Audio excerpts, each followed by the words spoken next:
আমরা স্বপ্ন দেখব বিশ্বজয়ের। চেরাকাদায় শুয়ে বিশ্বজয়ের স্বপ্ন দেখতে হবে। যে স্বপ্ন দেখতে জানে না সে অমানুষ। যে স্বপ্ন দেখতে জানে না তার পুরুষত্ব নেই, তার নারীত্ব নেই। আমাদেরকে স্বপ্ন দেখতে হবে, কি হওয়ার স্বপ্ন দেখতে হবে, ব্যতিক্রম কিছু হওয়ার স্বপ্ন দেখতে হবে। সে শিক্ষক হয়েছে, আমিও শিক্ষক হব। সে ডাক্তার হবে, আমিও ডাক্তার হব। বাংলাদেশে এসব পেশা ছাড়া কি আর কোনো পেশা নেই? ফেসবুক বানিয়েছে কে? জাকারবার্গ। ইউটিউব বানিয়েছে কে?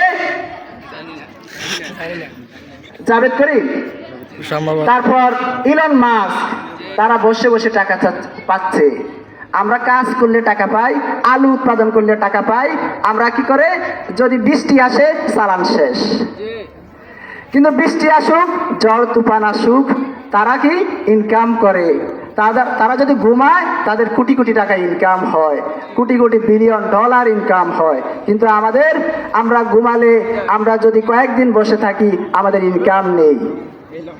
কেন? আমরা স্বপ্ন দেখতে জানি না।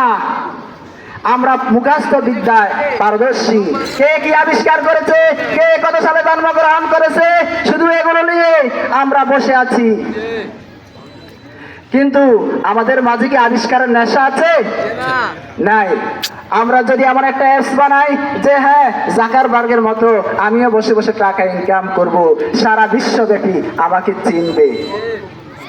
কিন্তু সেই স্বপ্নগুলো আমাদের মাঝে নেই। যে সৃজনশীল চিন্তা ভাবনা, সেটা থেকে আমরা অনেক দূর পিছিয়ে আছি।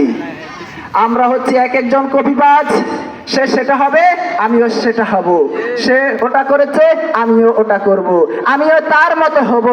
এই চিন্তাধারা থেকে যেদিন আমরা বের হতে না পারবো, সেদিন পর্যন্ত আমাদের রাষ্ট্র, আমাদের সমাজ বহির্বিশ্ব থেকে পিছিয়ে থাকবে।